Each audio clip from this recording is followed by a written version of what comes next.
You can have a pack with tulsi. அது என்னென்னா very easy. இப்போ துளசி இருந்ததுன்னா ஒரு 5-6 துளசி இருந்தால் போதும்.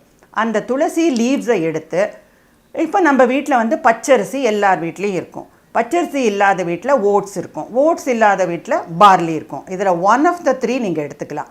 கொஞ்சமாக 1 ஸ்பூன் அரிசி எடுத்து அதை நைட்டில் வந்து கொஞ்சம் ஊற போட்டுட்டு அதுலேயே இந்த 5-6 துளசியும் போட்டு மார்னிங் எழுந்து நீங்கள் வந்து அதை அரைக்கிறதுக்கு ஒரு சின்ன அம்மி குழவி அது மாதிரி வச்சு நைஸாக அரைச்சி எங்கெல்லாம் பிம்பிள்ஸ் இருக்கோ அங்கே வைக்கும் பொழுது அந்த வீரியம் குறைஞ்சு அந்த மார்க்ஸ் வரவே வராது. இந்த துளசி பண்ணுற மெயின் கொடுக்குற பெரிய எஃபெக்ட் அழகில் என்னென்னா மார்க்ஸ் வராமல் பார்த்துக்கும்.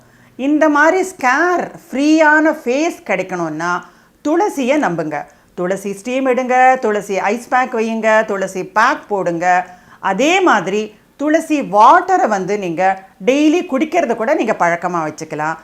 அந்த துளசி வாட்டர் நிறைய எடுத்து அதை கொஞ்சம் சில்லுன்னு ஐஸில் வச்சுட்டு நீங்கள் வந்து அதை போட்டு ஃபேஸை வாஷ் பண்ணும்போது refreshing the face with tulsi water will give you the it takes away என்ன மாதிரி ஒரு ஆயிலி ஃபேஸில் வர ஒரு ஸ்டிங்க் கூட இல்லாமல் ஒரு நல்ல ஃப்ரெஷ் ஸ்மெல்.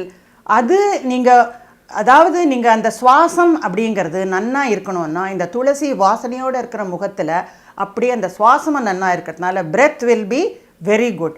ஸோ இந்த நிகழ்ச்சியை உங்களுக்கு வந்து துளசிங்கிறத வந்து எப்படி உபயோகப்படுத்துறதுங்கிறது நன்னா இருந்திருக்கும்னு நினைக்கிறேன்.